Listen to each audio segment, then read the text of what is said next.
मध्यम। विष्णु पुराण का एक उपाय जरूर कर देखना महाराज। विष्णु पुराण में स्पष्ट कहा है कि कार्तिक का प्रथम दिन किसी नदी में स्नान कर कर, तालाब में स्नान कर कर, नदी तालाब नहीं हो तो घर में ही स्नान कर कर, घर के दोनों दरवाजे पर, घर के बाहर दोनों दरवाजे पर घी का दिया लगा दें। उसमें एक कमल गट्टा, किराने की दुकान पे मिलता है काला कलर का कमल गट्टा, एक एक डाल दें नाम और गोत्र बोलकर, और शाम के समय पर एक दिया घर की देहली पर प्रतिदिन कार्तिक के महीने में लगा दें। महाराज विष्णु पुराण का उपाय है। अगर ज्यादा तकलीफ है, बहुत कष्ट है, बहुत ज्यादा कष्ट के व्यापार चल ही नहीं रहा, कर्जे में लतालूम हो गए, यहां तक गति हो गई कि मरने तक की सोच लिया, तो वो कार्तिक के महीने में करें, उसका प्रयोग अवश्य करें। सुख समृद्धि के, लक्ष्मी वैभव के निर्धारित करना कि हम कार्तिक के जो 7 नियम है, कार्तिक के महीने के जो 7 नियम बताए गए हैं, कम से कम हम 7 नियम में से एक नियम ऐसा पकड़ें जिससे हमारा जीवन सार्थक हो जाए।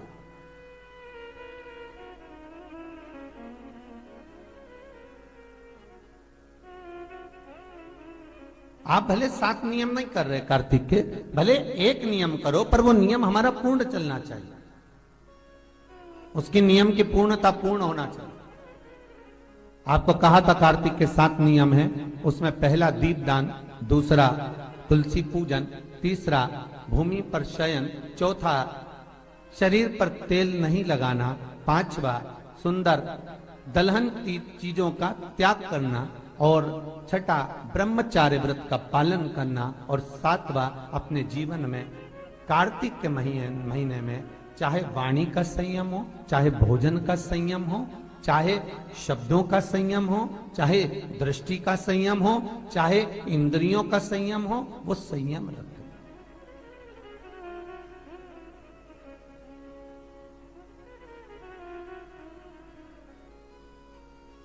वो संयम धारण करना। अब हमें ये ज्ञात करना है कि 7 नियम जो कार्तिक के महीने के होते हैं, कार्तिक माहात्म्य में जो 7 नियम बताए गए होते हैं, इन 7 नियम में से कोई एक नियम हम हमारी जिंदगी में उतार लें, कोई एक नियम हम हमारे जीवन में उतार लें, जिस नियम के बल पर हमें परमात्मा का साक्षीकरण हो जाए।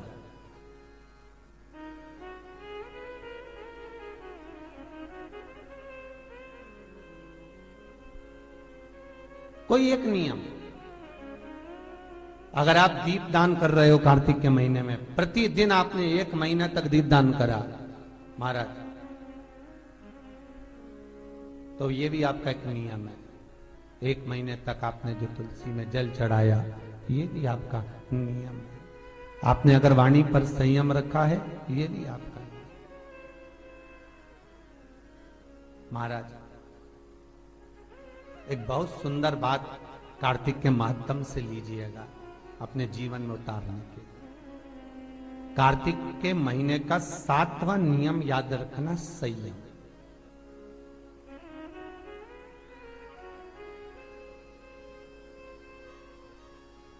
किस समय पर किस चीज का संयम होना चाहिए, निर्धारित करना कि हम कार्तिक के जो 7 नियम है, कार्तिक के महीने के जो 7 नियम बताए गए हैं, कम से कम हम 7 नियम में से एक नियम ऐसा पकड़ें जिससे हमारा जीवन सार्थक हो जाए।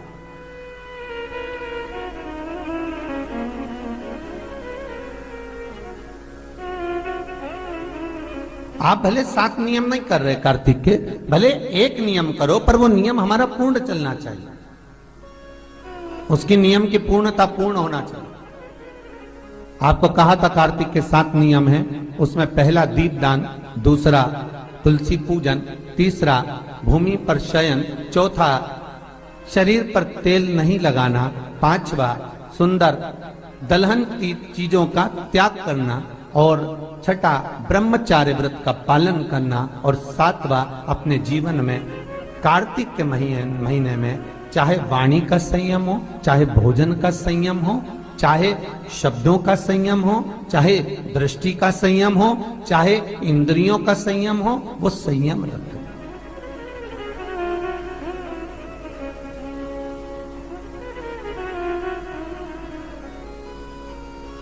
वो संयम धारण करना। अब हमें ये ज्ञात करना है कि 7 नियम जो कार्तिक के महीने के होते हैं, कार्तिक महात्म में जो 7 नियम बताए गए होते हैं, इन 7 नियम में से कोई एक नियम हम हमारी जिंदगी में उतार लें, कोई एक नियम हम हमारे जीवन में उतार लें, जिस नियम के बल पर हमें परमात्मा का साक्षीकरण हो जाए।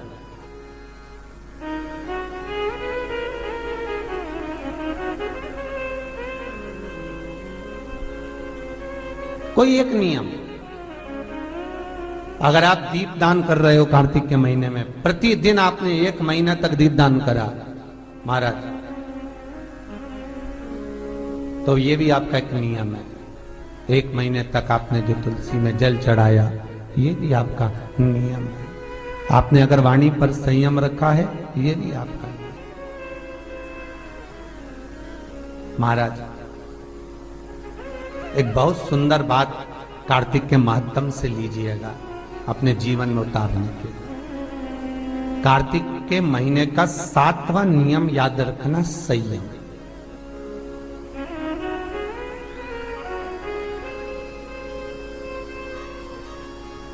किस समय पर किस चीज का संयम होना चाहिए, ये हमारे विष्णु पुराण किस किसने सुनी है? हाथ उठा। विष्णु पुराण का 5वां अंश कार्तिक खंड वर्णन करता है, या स्कंद पुराण का कार्तिक खंड को उठा लीजिए, वो वर्णन करता है 24 तरह के दिए होते हैं। कितने तरह के? 24 तरह के दीप होते हैं। उस दीप में सर्वाधिक श्रेष्ठ दीप होता है तुलसी दल का दीप, तुलसी की डंडी से जो प्रकट किया जाए। बत्तियों का भी क्रम है, एक लंबी बत्ती होती है, एक गोल बत्ती होती है। होती कि नहीं होती? लंबी और गोल। ये वाला स्पीकर बंद है, बार बार बंद हो रहा, बार बार चालू हो रहा, उसको देखिए जरा। बत्ती एक गोल होती है, एक लंबी होती है। गोल बत्ती और लंबी बत्ती में अंतर होता है, बहुत जमीन आसमान का अंतर है, बहुत ध्यान देना इसका। गोल बत्ती किस किस देवी देवता पे लगती है और लंबी बत्ती किस किस देवी देवता पे लगती है, तो स्कंद पुराण और विष्णु पुराण दोनों कहती है जो लंबी बत्ती होती है वो पितरों की जगह पर, पूर्वजों की जगह पर, पूर्वजों की जगह पर, बड़ के पेड़ के नीचे, पीपल के पेड़ के नीचे लंबी बत्ती का प्रमाण है। किसी देवी के स्थान पर, जो देवी की पूजन करते हैं, जगदम्बा की पूजन करते हो, पार्वती की करते हो, लक्ष्मी की करते हो, कुल देवी का स्मरण करते हो, लंबी बत्ती का प्रमाण। और जो गोल बत्ती होती है वो गोल बत्ती का प्रमाण किसी हनुमान मंदिर, राम मंदिर, शिव मंदिर, जितने देवताओं के मंदिर हैं वहां पर गोल बत्ती का प्रमाण। लंबी बत्ती देवी के स्थान पर इसलिए जलाई जाती है क्योंकि देवी वंश की और लक्ष्मी की वृद्धि करती है, तो लक्ष्मी और वंश बड़ा होना चाहिए, लंबा होना चाहिए। और देवता के सामने गोल बत्ती इसलिए लगाई जाती है कि हमारा मन, ये चित्त, ये वृत्ति आपके चरणों में टिकी रहे और एक दिन हम भी वैकुंठ का वास करें, इसलिए गोल बत्ती लगाई जाती है। एक सहस्त्र बत्ती होती है, करें दर्शन कभी? यहाँ पे माताएं बैठ बैठ के बनाती रहती है 100 बत्ती, 108 बत्ती, 108 बत्ती बनाकर भगवान के सामने, उसका क्या प्रमाण है? कौन से पुराण में लिखा है कि 108 और सहस्त्रावली बत्ती लगाई जाए? तो स्कंद पुराण में कार्तिक खंड के अंदर स्पष्ट किया गया, सहस्त्रावली बत्ती, 108 लंबी बत्तियों का जो प्रमाण है, वो कहते हैं कि जिस व्यक्ति ने किसी तीर्थ को ना करा हो, पूरे तीर्थ नहीं गए हो, सारे तीर्थों का स्नान नहीं करा हो, किसी तीर्थ में दर्शन करने से वंचित रह गए हो, तो 108 बत्ती की एक बत्ती बनाकर किसी नारायण के मंदिर में, शिव मंदिर में, देवी के मंदिर नहीं, केवल देवता के मंदिर में अगर उसको घी में भिगोकर प्रज्वलित कर दिया जाता है तो सारे तीर्थों के दर्शन का फल उस जीव को प्राप्त हो जाता है। उसको सहस्त्रावली बत्ती। दान का मतलब जानते हो आप लोग? क्या मतलब है? यमुना जी के घाट पर जाना, गंगा के घाट पर जाना, नर्मदा के घाट पर जाना और घाट पे जाके दिया लगाना, उसको हमारे यहाँ क्या कहते हैं? दीपदान। पर दुनिया के लोगों ने दीपदान के महत्व को कुछ दूसरा ही बना दिया। दिया जलाते हैं और नदी में छोड़ते हैं। भैया कौन सी पुराण में लिखा है दादा? कौन सी पुराण में लिखा है कि दिए को उठाकर नदी के अंदर छोड़ो? एक बात बताओ, सास तुम्हारी ऐसी बैठी सामने, तुम उसकी पूजन करोगी या थाली रखोगी या दिया जलाओगी तो उसके सामने रखाओगी कि उसके सिर पे जलाओगी? अरे बोलो तो सही, दिया कहाँ जलाओगे? उसके सामने कि सिर पे? पर दुनिया के लोग दिया कहाँ जला रहे हैं? दिया जला के छोड़ते हैं गंगा जी में, यमुना जी में, सरयू जी में, उसके अंदर छोड़ते हैं। तो ये तो दोष है ना, ये तो दोष माना जाता है।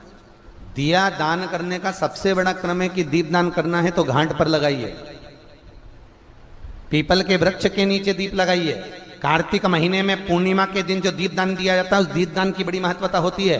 हिंदू धर्म में केवल 3 दिन ऐसे होते हैं जिसके दीप दान का फल मनुष्य को नहीं मिलता। हिंदू धर्म में केवल 3 दिन ऐसे होते हैं जिसके दीप दान का फल मनुष्य को नहीं मिलता। कौन से 3 दिन है? जल्दी बोलो। हिंदू धर्म में 3 दिन ऐसे हैं जिसके दीपदान का फल मनुष्य को नहीं मिलता। पहले नंबर पर धनतेरस, दूसरे नंबर पर रूप चौदस और तीसरे नंबर पर दीपावली। इस दीपावली, धनतेरस और रूप चौदस, ये 3 दिन दिए दान का फल मनुष्य को नहीं मिलता है महाराज। क्यों नहीं मिलता महाराज? हम तो जला जला के और ओटले पे जलाएं, पीपल के नीचे लगाएं, खूब दीपदान करते हैं, तो इसका फल मनुष्य को क्यों नहीं मिलता? क्योंकि राजा बलि की भूमि को जब वामन भगवान ने 3 पग में नाप लिया था, राजा बलि सुतल लोक का राजा बना था, तो राजा बलि ने वामन भगवान से कहा था, प्रभु आपने 3 पग में मेरी पृथ्वी को नाप लिया, पर आपसे मांगना चाहता हूं तो केवल इतना दे दो कि 3 दिन जो पृथ्वी पर दीप दान करेंगे उसका फल मेरी किस्मत में, मेरे भाग्य में लिखा जाए। भगवान ने पूछा कौन कौन से? तो कहा एक धनतेरस, दूसरा रूप चौदस, तीसरा दीपावली। इतने में लक्ष्मी जी आके खड़ी हो गई। लक्ष्मी जी ने कहा राजा बलि से, भैया पृथ्वी के लोग सबसे ज्यादा पूजन तो उसी दिन करते हैं, उसी दिन दीपदान करते हैं। और लोग तो धनतेरस के दिन दिया लगाते हैं, रूप चौदस के दिन लगाते हैं, दीपावली के दिन लगाते हैं, और सारा पुण्य तेरे खाते में लिखा जाएगा तो उनके खाते में क्या होगा? इतने में राजा बलि ने कहा, बहन लक्ष्मी चिंता मत कर, दीपावली के बाद में जो कार्तिक पूर्णिमा आएगी, उस कार्तिक पूर्णिमा के दिन जो किसी जलाशय के पास में जाकर, नदी, तालाब, कुंड, कुआं, किसी जलाशय के पास में जाकर अगर एक दिया लगा देंगे तो उसको 3 दिन का पुण्य फल 1000 गुना होकर प्राप्त हो जाएगा। 1000 गुना। इसलिए हमारे यहां पर दीपावली को तो केवल दीपावली कहते हैं, पर कार्तिक की पूर्णिमा को देव दीपावली कहते हैं। कौन सी दिवाली है? जम के बोलो जरा। देव दीपावली। दीपावली से बड़ी दीपावली होती है कार्तिक पूर्णिमा के दिन, क्योंकि तुमने ये 3 दिन जो दिया लगाया इसका फल तुम्हें जब मिलता है जब तुम कार्तिक की पूर्णिमा के दिन किसी घाट पर, नदी के तट पर, तालाब के तट पर, सरोवर के तट पर जब दीपदान करते हो साहब, तब उसका पुण्य बढ़ जाता है।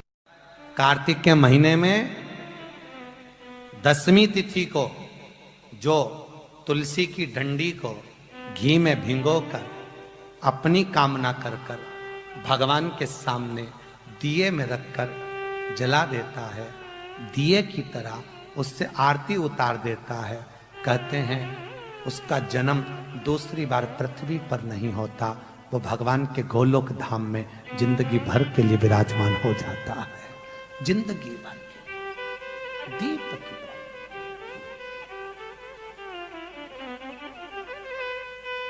यहां तक कहेंगे हम,